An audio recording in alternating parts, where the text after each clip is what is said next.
Hello teachers in Chelyabinsk. It's my absolute pleasure to send you a message to use during the framework of your conference, which is talking about modern techniques in teaching.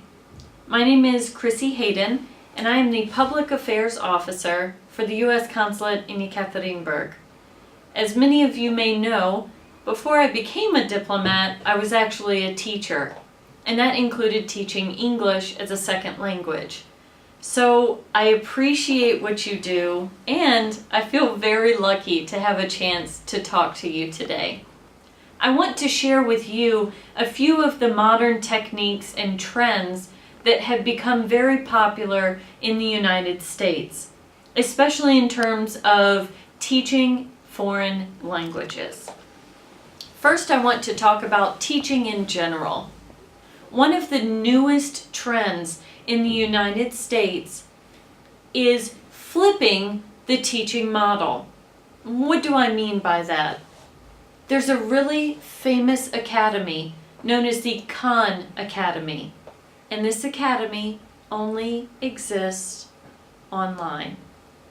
This is new for so many reasons. Number one, there's no physical school associated with the Khan Academy. But number two, the Khan Academy has a really unique method of teaching. For every set of information, maybe it's vocabulary, maybe it's a grammar skill, you identify 10 key things that a student must be able to do. And in order to advance, the student must perfect all 10 of those skills. Salman Khan, the founder of the Khan Academy, challenges teachers by saying, if your student gets a 70% on a test, it means that they did not understand 30% of what was on the test. And then when you want that child to move forward and learn something new, maybe they need that 30% in order to learn the next piece of information. This is so important when we talk about language learning. If one of your students cannot perfect a grammar concept, and then you want that student to build on the grammar concept for the next lesson, your student is automatically challenged and will have a hard time.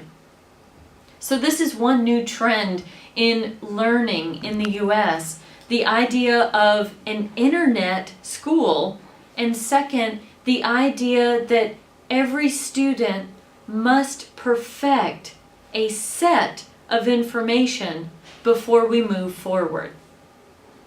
Another way that trends are flipping how we teach is by flipping the idea of homework. Traditionally, as teachers, we present a new concept in the classroom. At the end of the day, or at the end of the class, we give our students a set of homework and ask them to go home and practice what we talked about that day in the class.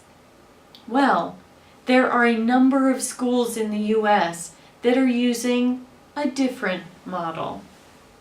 Teachers ask their students to go home and to read about a new concept.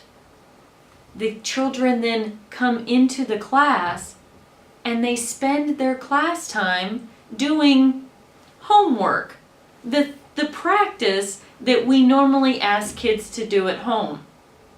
Well, why? What's the benefit?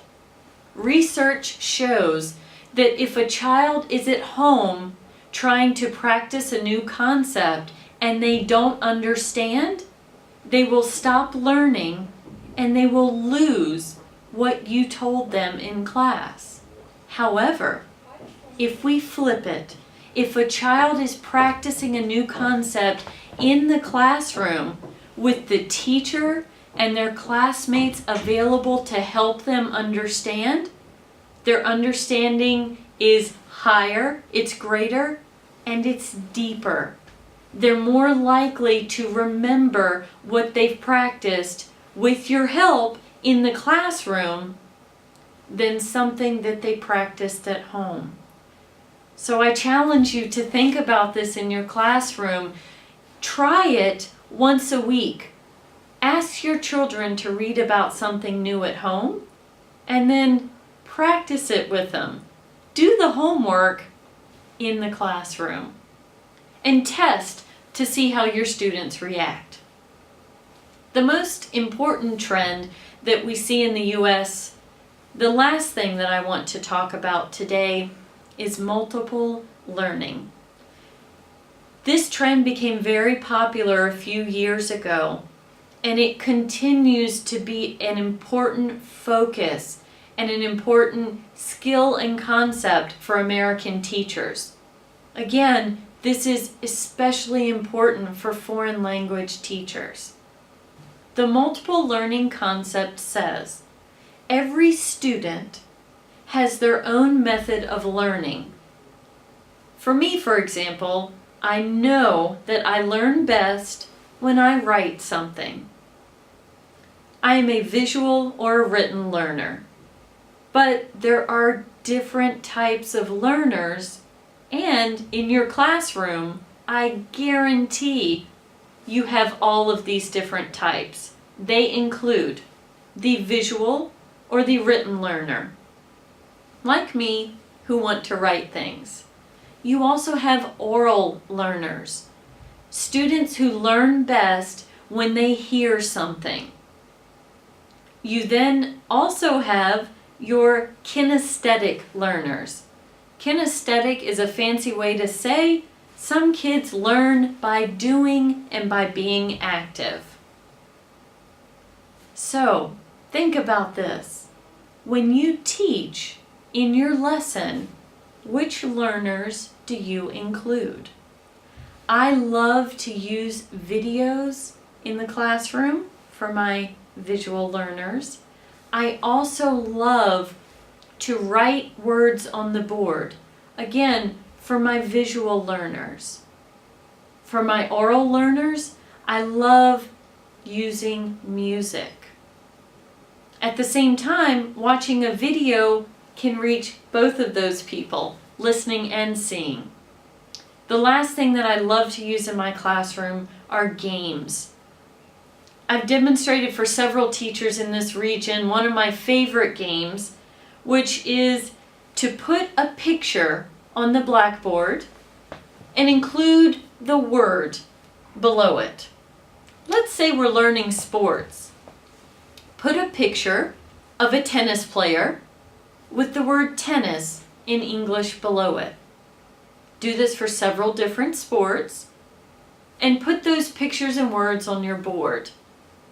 Then, in a type of race, challenge your students, one against another, to be the first one to run and touch the English word or the sport whose name you called. It's so easy, it's so quick, and it gets your students moving. For your kinesthetic learner, that activates them and it activates their brain. It turns things on so that they can begin learning. This is a very quick description of the idea of multiple learners, but it's really a simple process. When you sit down to plan your lesson and when you sit down to plan your tests, think about, what am I doing that lets all of my different learners succeed? When I was teaching Latin in the U.S., other teachers thought I was a little crazy because when I drafted a test for my students, it always included listening comprehension. It always included drawing or some type of picture to represent something we learned. A story, for example. I would ask my students to read something in Latin and then to draw me a picture of what happened. I would also include writing, where students were required to write in Latin, and I would always include some other visual component. Now, it's hard to address kinesthetic learners in a test, but if you use that enough in your classroom, you will still reach those students. So here's my challenge to all of you. Think differently about homework. How do you assign homework to your students? And do your students have an opportunity to practice, to do homework in the classroom with your support? I also challenge you to use new techniques in your classrooms. Start your class period with charades or acting. Have your students act out something that's happening in a story that you're reading. Get those different learners wrapped into English. Find ways to reach them, and I promise you will see the results. Again, these are just a few of the modern trends and techniques for innovative teaching and teaching of foreign languages. You are all amazing teachers. I've met so many of you, and I've, more importantly, met your students. I know that you are doing incredible work in your classrooms. I only offer these to you as new ideas and new approaches. In English, we say, keep it fresh, and that means to keep things new and exciting. By using some of these new techniques, English learning will be more exciting for your students and more exciting for you. Thank you all for the work that you do to help kids in Russia learn English. It's so important, and I appreciate what you do, and I look forward to the chance to work with all of you going into the future. Have a great conference, and thank you again.